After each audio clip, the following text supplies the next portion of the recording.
I'm Patrick Bratton. Welcome to Global Connections. Here we're going to be remembering the forgotten war, talking about the Korean War, and also one man's life of researching and doing a lot of work to sort of make the Korean War less forgotten in American and also in international world history. So without further ado, I'd like to introduce Dr. Allan Millett, who's here teaching for us this summer. Thank you, Pat. Yeah, hey, great to be here. Good, good. You come to Hawaii quite often to teach, correct? Yeah, thanks to Hawaii Pacific University. I have summer employment and come here to teach in the military history and diplomacy program. I think this is my 11th year. So 11th? Yeah, it's been a while. Oh, you've been actually teaching at HB longer than I have, actually. That's probably right. But for shorter periods of time. Sure. Yeah, well, I really enjoy the students. I think it's a great program, and I'm happy to be a part of it. Excellent. You have a world, both a national and a worldwide reputation as a military historian, particularly focusing on the Korean War. I maybe wanted to start with a little bit about yourself, because I think a lot of our watchers, a lot of our viewers, they'll be familiar with you, with your work, but maybe a little bit less about Sir Allan and how you got in. How did you get interested in military history? Well, military history goes back, I think, to the fact that I was a child during the Second World War. My father was an Army officer, and my family goes back to shooting at somebody as far back as the American Revolution. I don't know they hit anybody, but they were there. I'm sure in the Civil War they did. They got hit too. But anyway, yeah, I think that being a child of World War II and then the Cold War, you are surrounded by a kind of national security environment, and you think about stuff military. My original plans were to either be a lawyer, journalist, or high school football coach. That taught history. Well, it turned out I ended up being a professional historian. But got my degree in 1966, and for the next 30 years, really, almost, I was an institutional historian of the American Armed Forces and of American military policy. And I really didn't get interested in the Korean War until pretty late in my career. And I think, in fact, the fact that my Korean is not great, although I've studied the language, is a reflection that I was a latecomer to the field. Korean studies tend to be dominated by people who've been Peace Corpsmen or Army intelligence officers, or people who get into the culture and the language a hell of a lot sooner than I did. And I thought for a while it might be a handicap, but I did study the language, and I've lived in and out of Korea for about 2.5 years, accumulated time. And fortunately, I had Korean Army officers, graduate students, which was a real help, both translation and other, getting to know the culture and everything. But I really started to seriously think about writing about the Korean War about 25 years ago. And other than some diversions into World War II history, that's been my academic focus. I think I've now written 6 books and 20 articles, maybe essays about Korea. And got 2 books to finish, and then I think that will do it. I think I'll try war novels or something. At 78, I better not make too many big plans. I think I'm pretty good health. So we were showing a cover of one of your books, The War for Korea, That Came from the North. That's part of a trilogy of books? A trilogy, yes. I'm working on the 3rd volume now, and I'm about 3 chapters short of it. And I had an opportunity, however, to write a condensed version of all 3 volumes, one of which, of course, hadn't been published. So I've got 2 books going on simultaneously. I would not recommend that.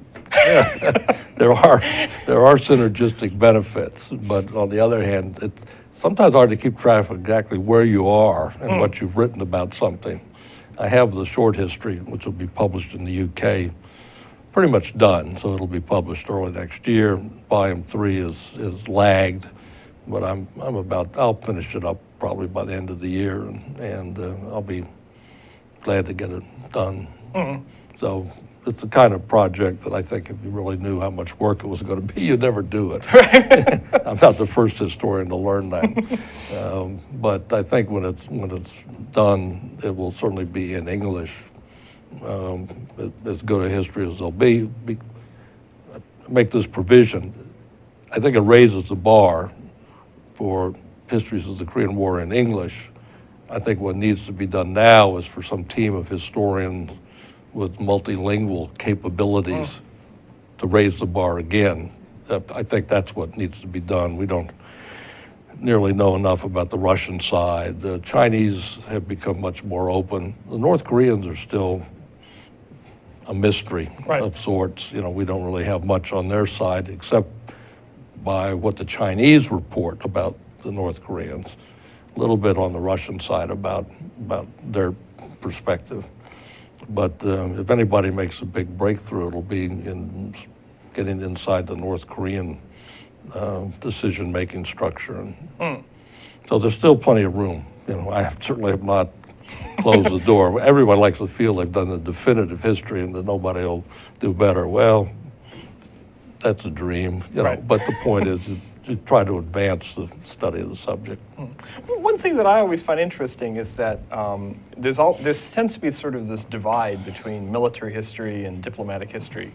And for diplomatic history, you know, the past 20 years with the end of the Cold War, there's been this big push for the sort of international history of the Cold War. And just like the example you gave, getting people, okay, an American historian, a British, a Russian, a Chinese, whatever, getting people together, let's all look at our own archives, collect oral history. Has that happened on the military history side with crises like, with things like the Korean War in Vietnam or others? Because what I find is that diplomatic historians, for some reason, I guess because they are diplomatic historians, they tend not to be, they like the crisis leading up to the war, but once war breaks out, they kind of lose interest, right? Yeah, and I think that has been a besetting sin of diplomatic history, but on the other hand, it gives military historians something to do. And but there has been, I think, an intellectual dichotomy, and when you think about the really great histories written of various wars or national crises, they don't make that division. You know, that you get the politics and the strategy and the military operations in, and so we know what the best kind of history would be, and it wouldn't be divided into some compartments called military and diplomacy. I think that we're well aware of that for World War II. You know, I think that's the model, because most of the people who work in the history of the Second World War are perfectly aware of the fact that they have to do all these things and reasonably well. I'm not sure that it's yet taken the same kind of hold upon the histories of other wars, and I think that's unfortunate. Part of it is a language problem and access to archives. You know, we had a period in which we got pretty good access to Russian materials. Fortunately, I hit that period and did okay with that. But Yeltsin was good, you know. The new czar is not. So Mr. Putin has made it very difficult for us to work with Russian historians with the same openness we had in the 1900s, early year 2000, you know, been 20-some years ago. And we've been kind of cruising, all of us, on what we picked up during that period. Chinese have opened up a little bit, but again, unless you study the Chinese language, which I have not, you better find some partners. Fortunately, I have some. And it turns out that I'm a good guy in Beijing. I was just there this summer, and the Academy of Military Science has now translated 4 of my books into Chinese, which I wave, you know, at people and tell them to read it. But I think the nice thing about that is they regard my work as dependable and interested and sympathetic, you know, to their perspective on the war, and which is, I think that's been one of the strengths of my work, is that I've used Russian and Chinese materials to the best of my ability. And on the other side is I think I'm one of the few American historians that takes the South Koreans seriously. You know, I have many friends in South Korea. I've lived there, and I have a deep respect for them and their perspective and the horrors of the war, which are still felt in South Korea. And so I've made a special effort to make sure that the account of the South Korean experience is major part of the work. It's an interesting point you raise. I mean, it's something I stress a lot with my students, is that when we look at a lot of the hot wars or crises of the Cold War, even today, they tend to originate as some sort of internal conflict or civil war between various factions, and then the bigger powers sort of come in, Right. and then the people whose land, let's say, is the battlefield of the war, where the war started, tend to sort of drop out of the historical narrative, and it becomes sort of, in the Vietnam War case, it tends to be the U.S. fighting the North Vietnamese, and the South Vietnamese, the Viet Cong, all these other factors kind of sometimes They're drop looking out. on. Right, looking on. Well, there's a lot more going on than that, obviously. Yeah, I mean, the American military presence, when we commit to a place, as in Afghanistan and Iraq, same phenomenon, tends to be pretty overwhelming, just simply because of the amount of resources, the skill, the high technology. It's almost as if, let's say, the Afghanis are the Aztecs, and we're the Spanish, coming in on top, and with a whole different level of technology and knowledge of the world, and America's pretty hard to cope with sometimes, even with people who tend to want to cope with us and be our friends. We can make it pretty hard on them. On the other hand, there's no reason for us to, indulge things that we know in the long run probably don't work for them. There is a basic tension, I think, between what I would call the Jeffersonian ideal or Rousseauian ideal, where we think that most people are really nice inside, and if we could get them out of the bad context, they would behave properly. And then, more conservative Hamiltonian perspective, which is they're really bastards out there, and you can't change them. And do you really want to associate with them, or is there evil? Is there sin? Well, I think there's a case could be made that there are plenty of incorrigibles, and that in many cases you can't do much with a situation, but we keep trying, and I think that's unfortunate, but particularly because then we end up condemning everybody. All Afghanis are bad. Well, of course, that's nonsense. We have, I think we had a romanticized view of the Pakistanis for many years, and we know now that they're not. They have their interests, we have ours, and they're not necessarily the same. That's the world that our diplomatic representatives and military have to deal with, and sometimes they are burdened with unrealistic expectations as to what they can accomplish under a particular set of policies. And Korea was the same way. I mean, we had to make peace with Syngman Rhee, who was not a really nice guy, but yet there was no real way to replace him, and he wasn't about to let himself be replaced. I've written about a couple of potential coup attempts in 1952 and 53, and two things happened. They couldn't find a Korean general who would do it, and if he wanted to do it, they didn't want him. He was not a good guy.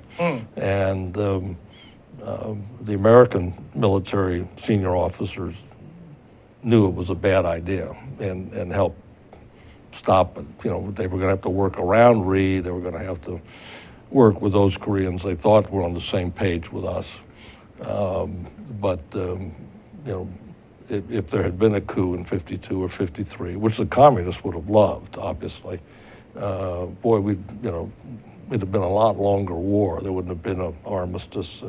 South Korean government would have collapsed. In fact, it would be like Vietnam, which was we spent most of our time trying to make up for the disappearance of the No regime, and took years to get back to any kind of political stability in Vietnam. So that's a good example of why sometimes it's not a great idea to throw the bastard out. I'm sure people are debating Assad's position in Syria at the moment because it's the same kind of thing. What are the alternatives? Right. Have somebody from Hezbollah take over? That's not a lot of good options. All right, we'll have a short break, and we'll be right back talking more about the Forgotten War. Welcome to ThinkTechHawaii.com. This is Johnson Choi, your host. My focus is Asia in Review. We talk about interesting subjects in Asia.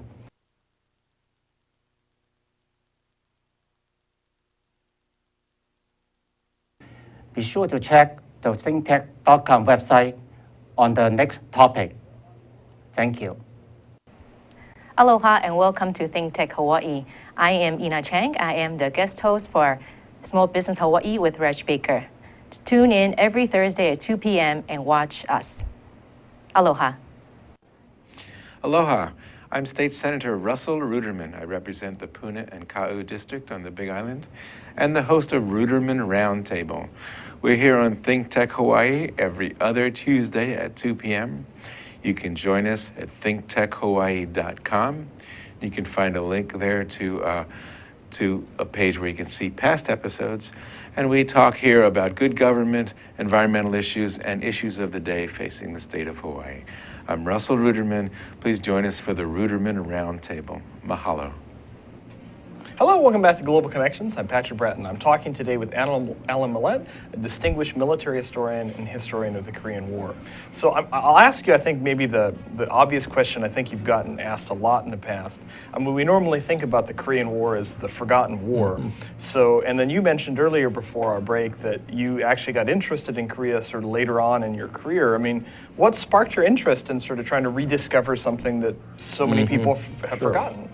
Well, I think most of us, Pat, will find personal reasons or experiences, and mine were quite simple, that I was a teenager by the time the Korean War began, and I confused the Boy Scouts with the Marine Corps.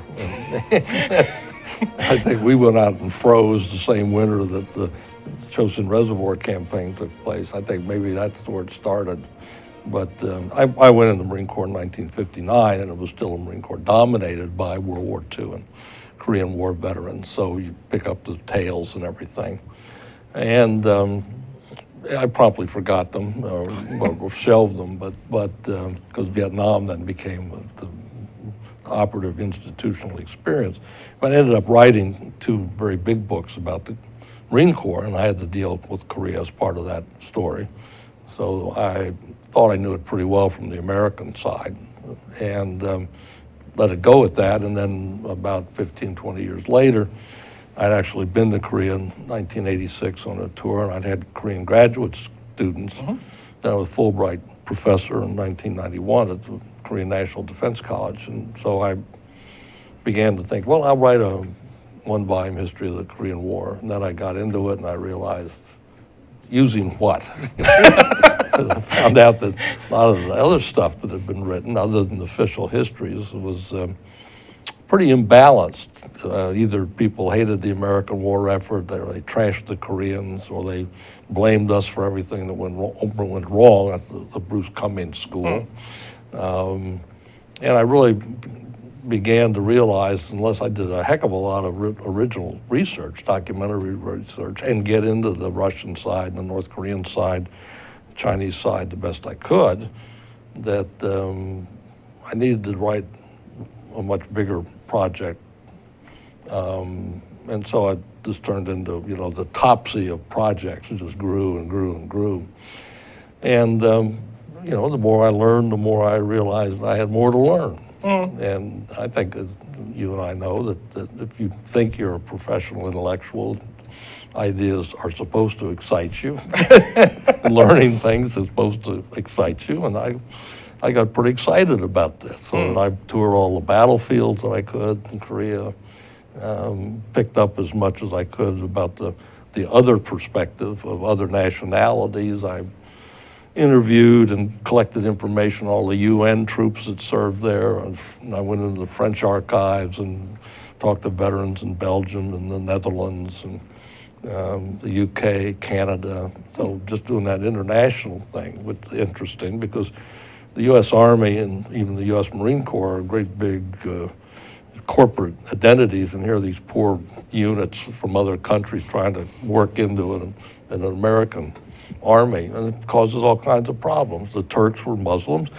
Their dead were supposed to be buried by nightfall. And they really took that quite seriously. And American Graves Registration people and others weren't real cooperative to begin with. And so you run into all kinds of interesting cultural clashes, even within units that are supposed to be allies. Tell one quick story. I had a friend who was an engineer officer in the British Army, and his job was to coordinate mine warfare between the 1st Marine Division, British Commonwealth Division. Every time he went over to see the Marines, the Chinese saw him coming and shelled the whole area. And the reason was he was wearing a British uniform and had a beret on. The Marines didn't particularly want him coming around because he drew all his fire, so they gave him a complete Marine Corps uniform. He put it on so the Chinese wouldn't get excited when they saw him jeeping around the 1st Marine. I have his hat still. It's a mint copy. But one of the books that I wrote is a kind of spin-off. It's called Their War for Korea, and it's 42 different vignettes about the Korean War through individuals or small groups, sort of like the Reader's Digest, most interesting, unforgettable person I met, and I couldn't work them into the big books, and so I did it through oral history and personal accounts, and that was great fun, and I'm still very, very happy because I think that allowed people to read something that personalized the war and yet really caught some of the unique flavor. It wasn't just an oral history put together by veterans who could tell you that it was awful. Well, we know that. Right. Yeah, and I don't mean to disparage that kind of oral history, but I know that you run into it too. And it is kind of samey-same after a while, and you wonder,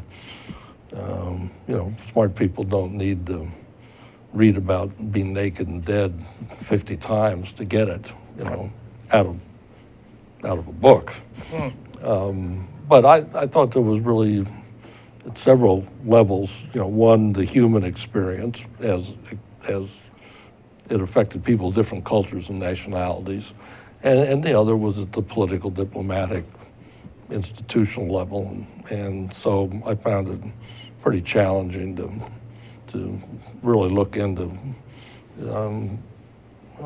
American behavior on the battlefield. I didn't shy away from the war crimes problems and stuff like that, so apparently I've gotten reasonably high marks for recognizing that there were war crimes and that the Americans did occasionally shoot other Koreans, although the Koreans killed more Koreans than anybody else did, and I don't think there was anything that I found that shocked me particularly. Military historians tend to be pretty pessimistic. We're not too surprised when we run into bad behavior. There's a lot of it out there on a battlefield. But I think that this particular war gave me a chance to think about American culture within an Asian context. And I've traveled pretty widely through Asia, and I know you have, and things are different. And you sort of best figure that out. Yeah. And memories are long. Yes, indeed. Yes, indeed. Speaking about memories, one of the things we often say, and it's one of the title that I called today's show, Remembering the Forgotten War. I mean, didn't do much of a job answering that question. Right. So go ahead. So I was wondering, why is it that Korea is sort of forgotten? And I mean, it's interesting because for most people, probably Korea, if there is a memory, if they're sort of my generation older, it's probably MASH. And other than that, yeah, exactly. Or other than that, maybe it's the occasional film, probably with Clint Eastwood or something, or John Wayne. And that's probably all that's remembered. Well, 1.1, the war is not forgotten in Korea or China, right, for starters. The second is that I think Americans think about wars and remember wars because of their impact upon America's domestic life. I was asked by the Smithsonian to be part of a group to critique the creation of a military history wing, and we all sat around and tried to be smart. But we did decide that we needed to do the Revolution, the Civil War, and World War II. And the thing that joined all three of them was their impact upon American history in its domestic context. Korean War is a little hard to point at something, in the same way. You can make a case for its importance in terms of security issues within Asia, like the war with Spain that had unanticipated consequences. But it doesn't really have, I think, a vast impact upon American domestic experience. We would have had McCarthyism anyway. We would have had a Red Scare anyway, because they were already underway when the war occurred. Issues with nuclear weapons, they're already there. Only about a third of the people who served in 1950, 1953 actually went to the war. Right. And about a third of American defense spending during that period went to fighting that war. But we were in a big, Cold War military buildup during that period. And we had 7 divisions in Korea. Well, we sent 6 to Germany during the same period of time. And so there are a lot of things going on in the security area, which the war it did help. One of the things I think I've learned is that the war and fighting the war, particularly after 1950, became a burden to the Defense Department. They were trying to figure out ways either to save money or get out of the war, because it was inhibiting the buildup of NATO, building a strategic reserve. SAC was sucking up all kinds of money during that period. So it wasn't, maybe there was a war scare, in 1950 helped change the attitude towards spending. And I'm not sure, it takes a crisis, I think, to suddenly generate that kind of change of policy. So you can't take the Korean War out of that context. But on the other hand, after 1950, it was not a war that we certainly made a major effort to dictate terms. That didn't happen. So there's this sense that why die for a tie? Right. And there are people who think somehow we lost the war. No, we had 2 different war aims. One was to save South Korea. That was accomplished. October of 1950, with UN sanction, the war aims began unify Korea, which is why we went north of the 38th parallel. Obviously, that didn't happen. So it depends on which war aim you're most interested in. South Koreans would like to have been unified, I think, but the cost would have been pretty prohibitive and endangered security of Japan, creation of other kinds of alliances, and certainly the building up of NATO. Well, I think that's all the time we have for today, but I wanted to thank Allan for coming in and talking with us and helping us to remember a forgotten chapter in both U.S. and international history. And if you have a moment, please go take a look for some of Allan's books about World War II in Korea, and I look forward to talking to you next week.